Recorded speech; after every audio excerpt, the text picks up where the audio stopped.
Welcome to the Sal and Scott podcast, the show that covers everything Bay Area sports has to offer and more. Now your hosts, Sal Castaneda and Scott Reese.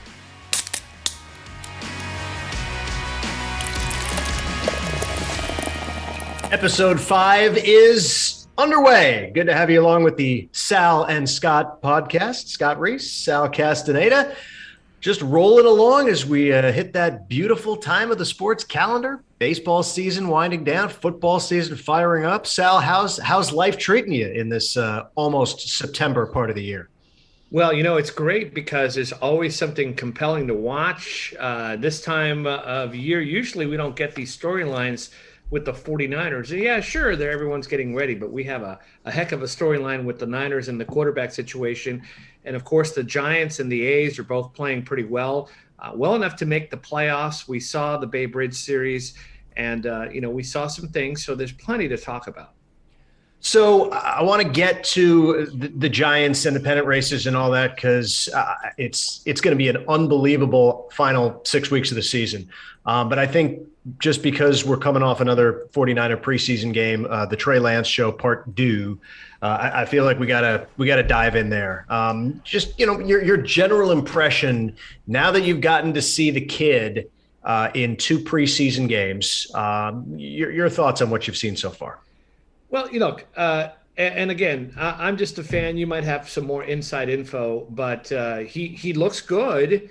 But he does look good in a preseason game against defenses that may not be the first-string defenses. Now, with that said, he is looking pretty sharp considering all that. And now there's been a clamoring for, Kyle Shanahan to start him. And I'm not sure if I think that's misguided, just knowing a little bit about the NFL and how things work. And he doesn't have that much college experience. But, yeah, I understand, Scott, why people are so high on this guy. He's obviously very athletic.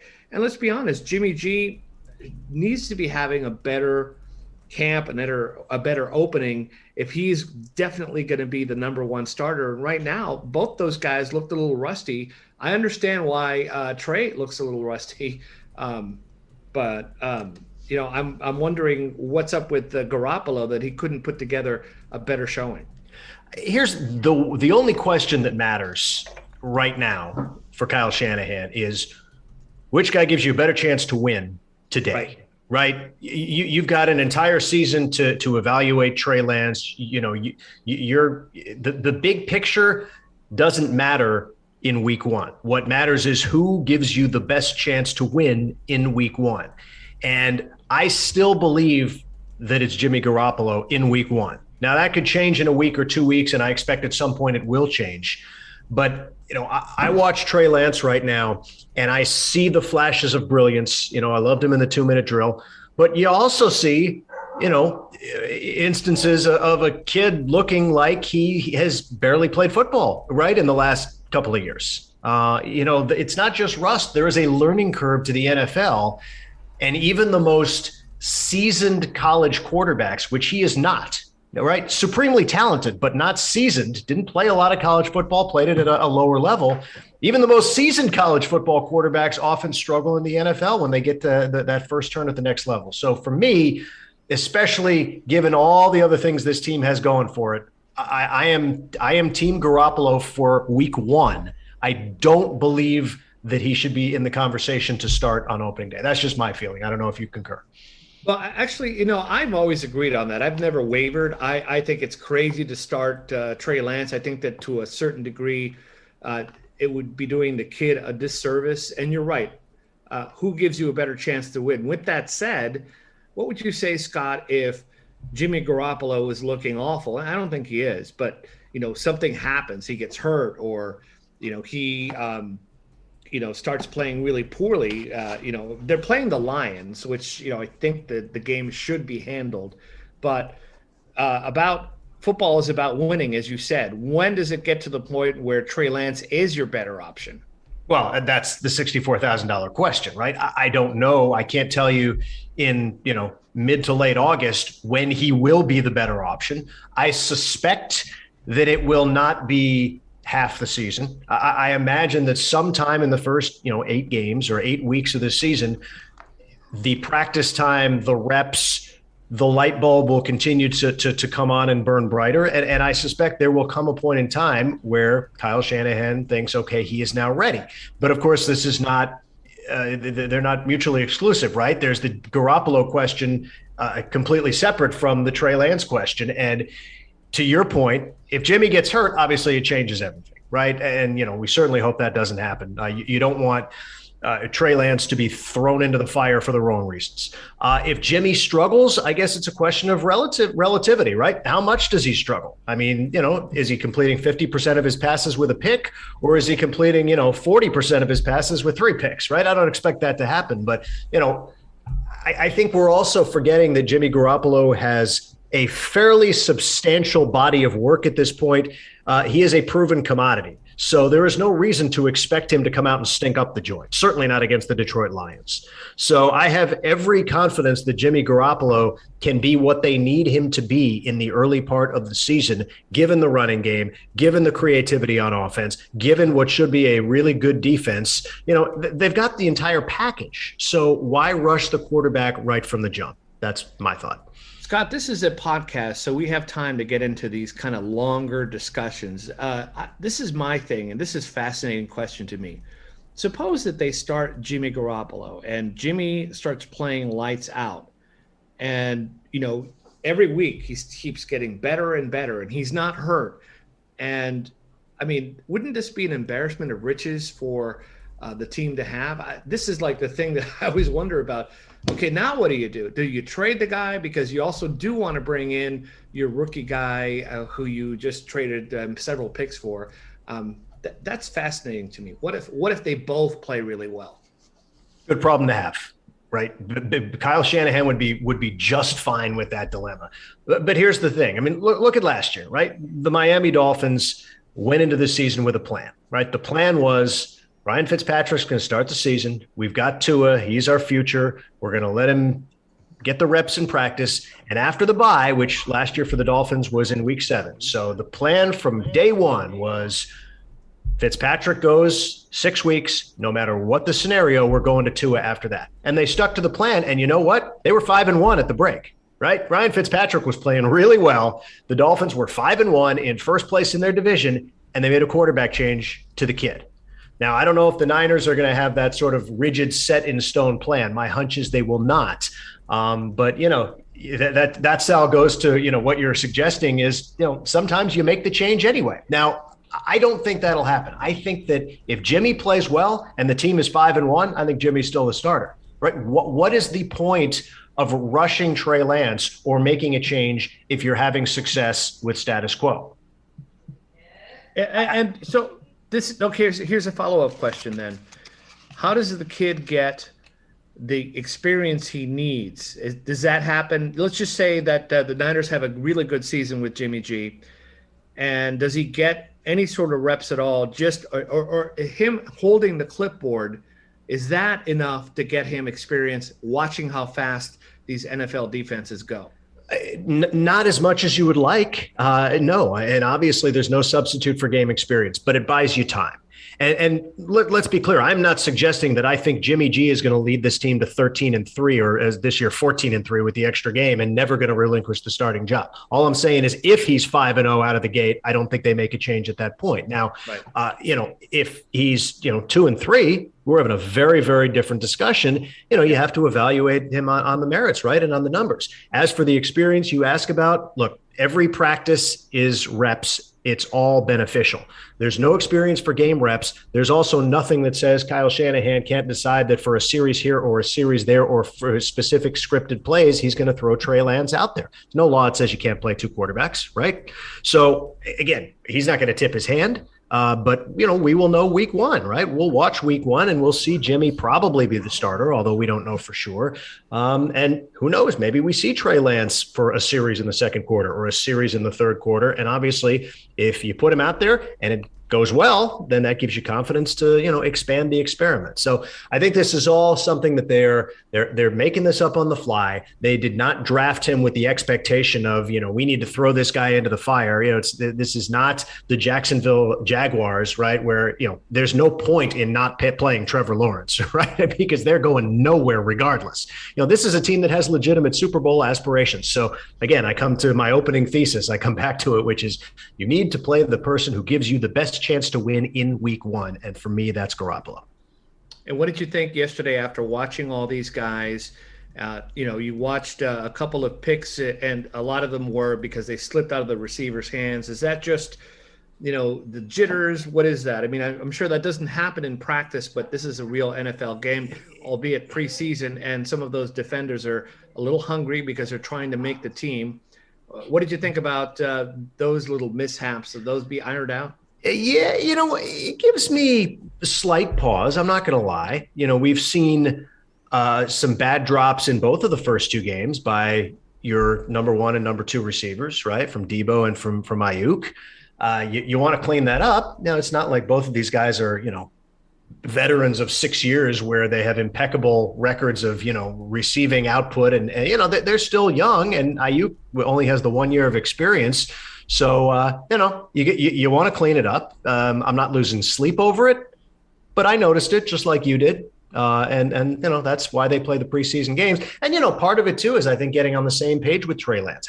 What kind of a football does he throw? Different quarterbacks, different spin, different velocity, different movement on the ball, right? So, there is an acclimation period. Now, that doesn't excuse dropping a pass that's right in your wheelhouse. You're a professional NFL receiver. You catch it, right? Yeah, you're supposed to catch it. But, you would hope that would be ironed out sooner rather than later. Okay, so we have so much to talk about with the 49ers. What did you see in their defense? I saw that obviously a lot of the first stringers weren't in, and now you're getting guys. I mean, for example, Fred Warner didn't play, but you did see some other guys. He was kind of mixing it up. It wasn't all second stringers. It was kind of a combo. Did anything stick out to you? I still think if there is a weakness on this defense, I still think they might be a DB short, and again, it's hard to tell when the starters aren't playing, but I'm not convinced that they're not going to miss Richard Sherman. I feel like even though Richard Sherman, yes, even the Richard Sherman of last year, I still believe that that again, the off the field stuff notwithstanding, that talent wise, ability wise, what he brought last year, I still think might be a step above what they're going to throw out there this year. Now, that said, it's hard to evaluate anything. I mean, it's, offensively, you had, 3/5 of the starting offensive line, you had your starting receivers, and you had, your two quarterbacks. So you can get some semblance of an idea, of what's going on. Defensively, it's a lot harder. They didn't have a lot of their guys in there. You mentioned Warner didn't play. Greenlaw played some, but they're putting the kids out there. I mean, this Hufanga kid out of USC, who they're really high on, who is a 5th round pick, who I think is going to make a dent on special teams if nothing else. I thought he flashed. So it's good to see some of these younger draft picks flash in the preseason when given the opportunity. But I think until we get the first team on the field, look, you and I aren't out there at practice every day, so I'm not going to pretend that I know, how good the defense looks, how game ready the defense is without actually seeing it.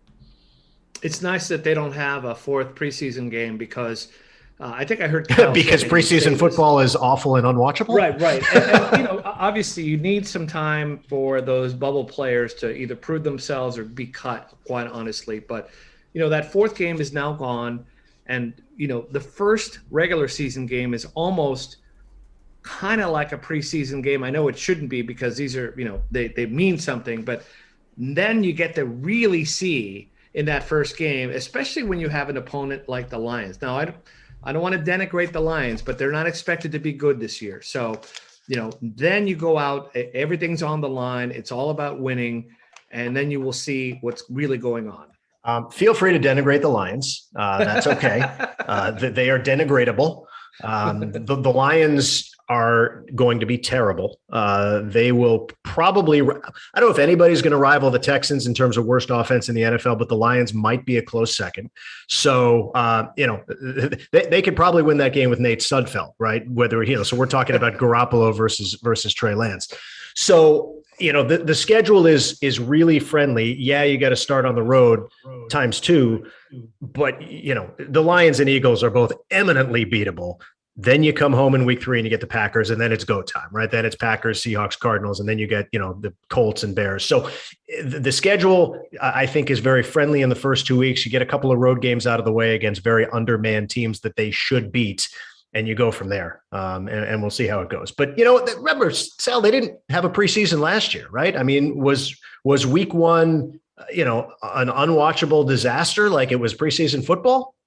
It wasn't. But there were a lot of noticed injuries. There were injuries. Well, the injuries is a different thing, right? That's a lot of people were wondering if the injuries were because the guys didn't have the proper time to condition. I'm sure. I'm sure. Or they didn't have the proper time to, at the very least, mentally get into that. Right. I'm playing a game, even if it's only a preseason game. I'm hoping that this year preseason helps with that at the very least. No doubt. I guess my point is, was quality of play, equivalent to a week 1 where they had a full and normal preseason last year? Probably not. But was it a disaster? Was it a tough to watch? No, it was great. It's still NFL football. I don't think we cared that much at that point that they had no preseason. So bringing it back to what you said, losing the 4th preseason game, that's all good, all positive. The players don't like it. The fans don't want it. I mean, look, the only reason fans go to these games to begin with is because they're forced to buy the tickets when they have season tickets. You can't get season tickets for a team without buying the preseason games as well. And once you paid for them, well, you're going to go. So that's the only reason there's even fans in the States. Or try and give them away. I know how that works. I remember my dad and I were season ticket holders at Candlestick, and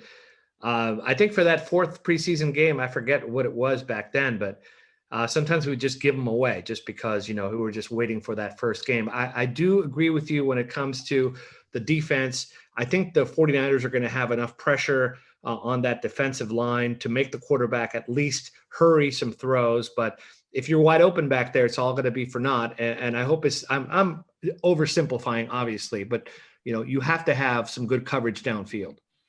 So we'll save the prognostications until the week before the season. We've talked a little bit about this in terms of the division and that sort of thing, but I do want to make sure we touch on what's going on with the Giants, because we've started to see that objects in the rearview mirror, Sal, are maybe a little bit closer than we thought they were. Right. At the time that we are recording this, and again, things can change. So a couple of days, don't hold me on this, because at this moment, the Dodgers are back to within game and a half of the Giants. It's as close as they've been in a long time. Now, it's not that San Francisco is not playing well, because they still are. Dodgers are playing very well. They've made up some ground. These are 2 elite teams in Major League Baseball. You at all concerned as a Giant fan that you're hearing the pitter patter of those Dodger blue footsteps?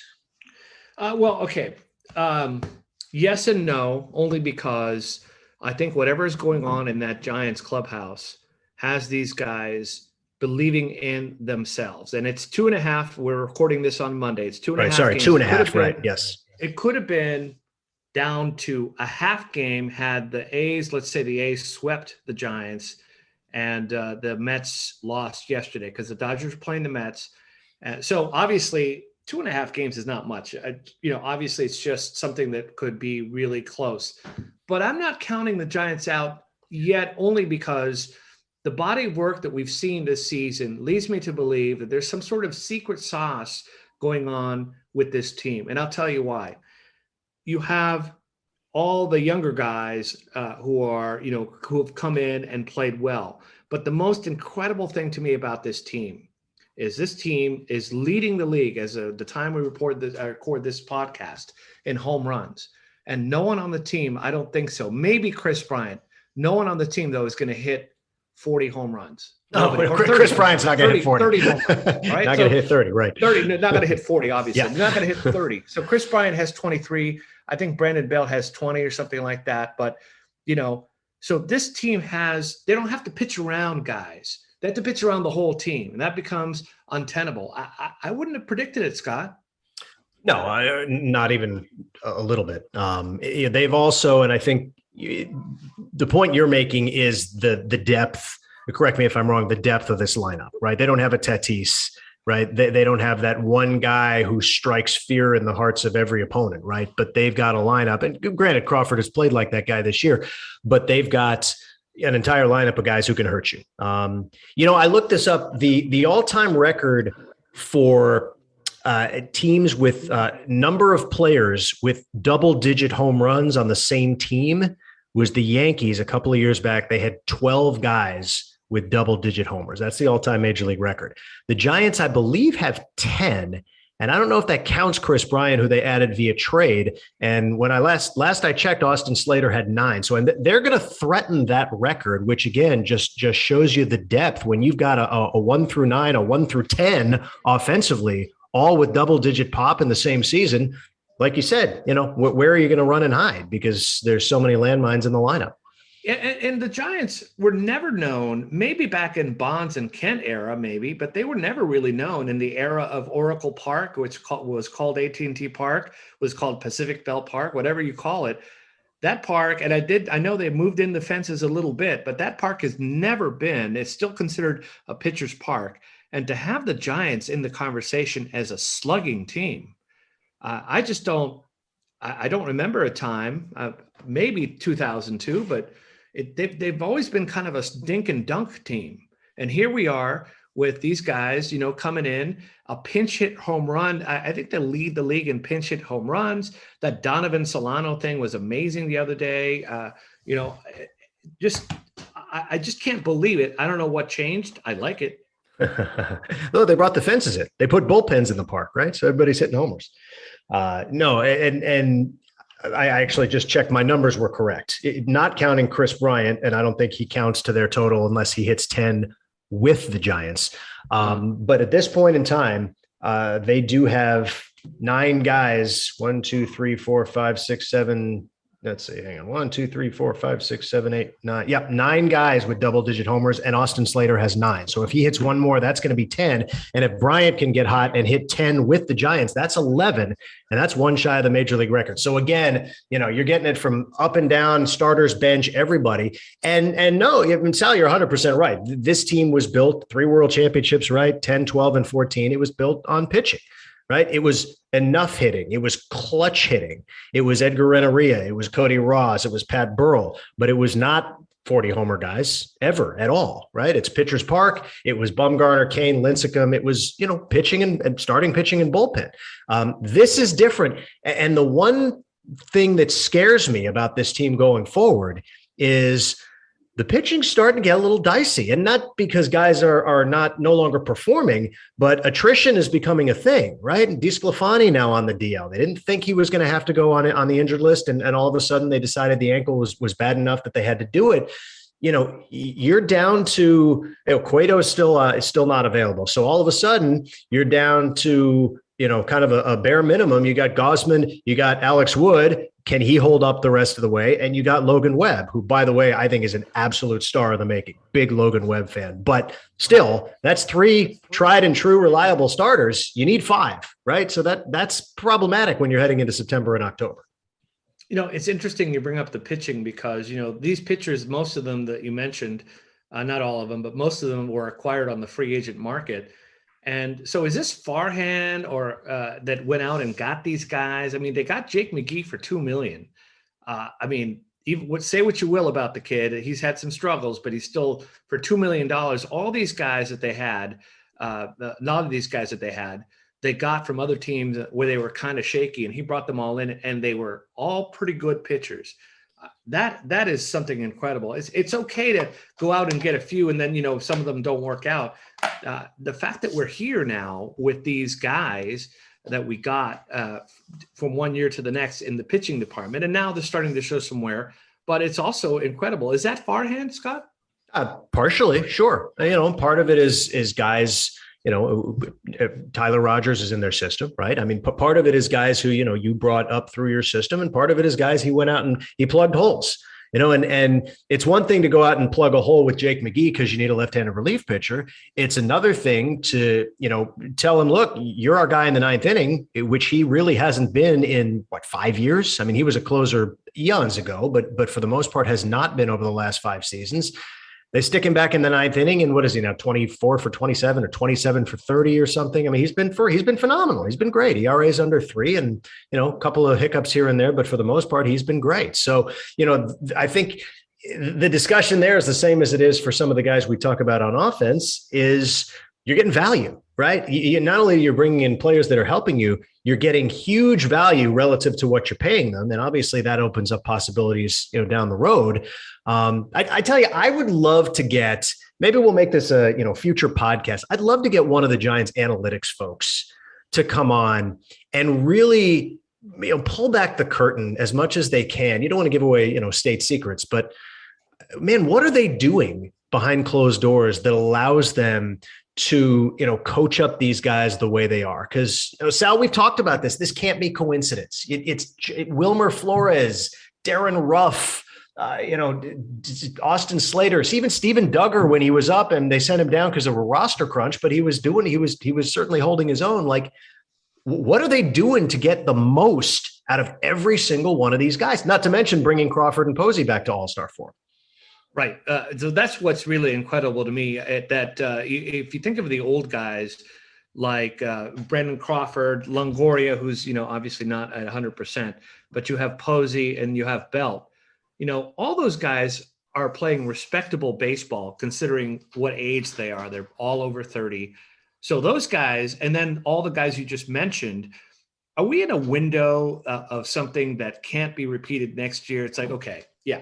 Everyone's playing well, but how long can you expect Posey and Crawford to play well at this level? Is this the time where they have to win? Or if they go into the playoffs and they don't make it, do we have a lot to build on next year? It's hard to say because on the one hand, you just look at the law of averages and you say, if you're getting career seasons from this many people, the definition of a career season is it's not repeatable year in and year out, right? So you don't expect Wilmer Flores to push 20 homers again next year, and Ruff and Slater and all these guys. But, I go back to what's going on behind closed doors. I also don't know that maybe these guys just aren't better players than they were a year ago or 2 years ago because of things that the Giants are doing. And if that's the case, then there's no reason it's not repeatable. But it does two things for me, big picture. One, it cements what, I think we already knew, most of us knew intuitively, which is that Farhan is the man. Like, he is the dude when it comes to identifying undervalued assets, whether that be free agents, minor league guys, whatever, bringing them in and letting them play and giving them a role. And when you have that kind of skill, it opens up a world of possibilities, right? Because next year, they can spend money, right? You're going to get Cueto off the books. You're going to re-sign Posey. I'm sure you're going to keep Crawford now they re-signed him. What do you do with Belt? Longoria comes off. You're going to have some money to play with. So if you can supplement all these guys who have become viable role players with another 1 or 2 stars, no reason this team can't do the same thing next year and contend again. Yeah, I mean, it's incredible. And it's one of the reasons why people were very high on the Farhan hire, and so far so good. The Giants are way ahead of where I thought they would be. In fact, we're doing this podcast, and I just got an email from the Giants about 2022 Giants season ticket renewal. There you go. So obviously, they're going to ride this wave. They're going to start hitting people up, which is very smart on their part. Now for next year, because people are really high on the Giants. Yeah, I don't think they're going to have a problem selling tickets. Call me crazy.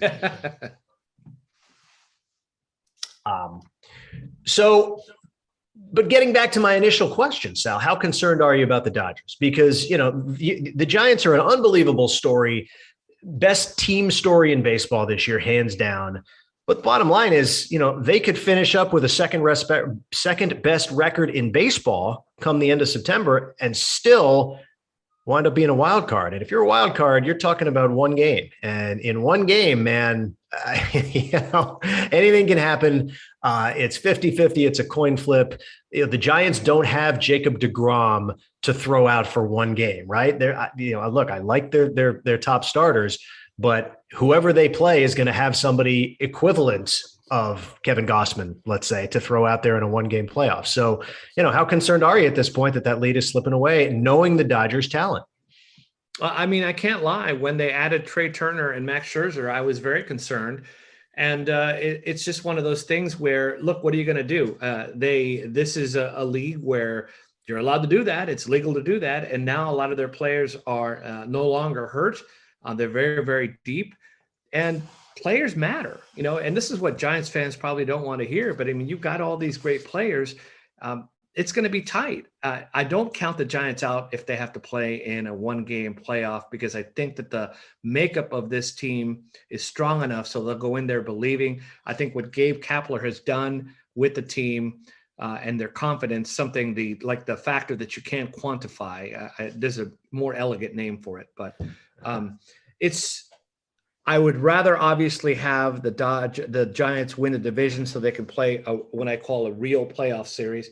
But I wouldn't count them out if they end up having to play in that wild card, because there's something special about this team this year. Let me tell you, concerned, though. The next few weeks are very dangerous, right? Because you just look at the schedule. They play the Mets this week. You got 3 games coming up. You got the Braves. You got the Brewers. You got the Dodgers. Right. That is a brutal stretch of first place teams back to back to, well, the Dodgers not first place, but you understand where I'm going with this. Right. Well, all these teams have something to play for. All these teams are going to be playing really hard. They're not just spoilers at this point. Every team you mentioned is playing for themselves, and that is really, and they're all talented. So that's really dangerous. No, those are the best. The Giants. Take the Giants out of the equation and ask me who are the 3 most talented teams in the National League. I would say it's the 3 I just named, right? It's the Braves, right, the Brewers, and the Dodgers, and you're playing them. So this is next 10 days are going to be very, very interesting. And obviously the head-to-head with LA is huge, but we wouldn't have it any other way, right? You want the Giants and Dodgers going head-to-head for meaningful games in September. If they end up going through this period, and they end up doing well or being a respectable team, this might actually boost the confidence of the team going into the playoffs, even going in, God forbid, to the wild card. If you're a Giants fan, you don't want to see the wild card, but let the chips fall where they may. I think the Giants are a confident team. You can just tell by looking at them and the swagger they have. I don't know where it came from.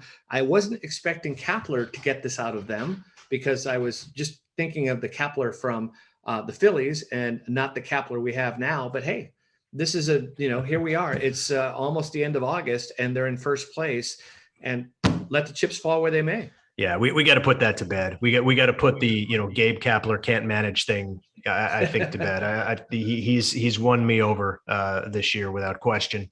And managers get better, right? It's not crazy that a guy is mediocre for the first couple of years as a manager, and eventually he's really, really good, right? It's just like players, you figure it out, And so I think he's done a phenomenal job. Again, we got 6 weeks left in the season. It's going to be a great stretch run.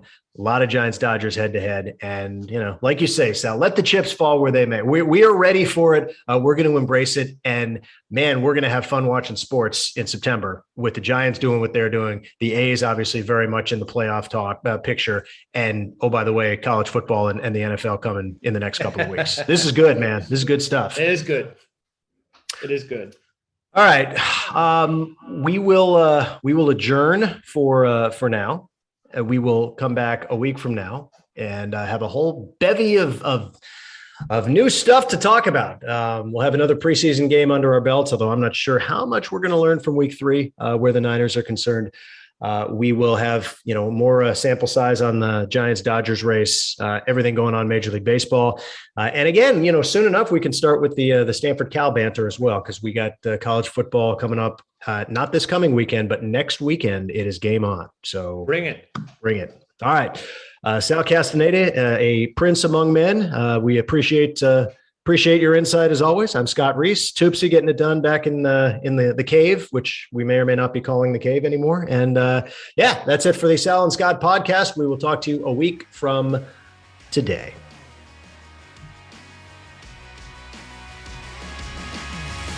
Great job, guys.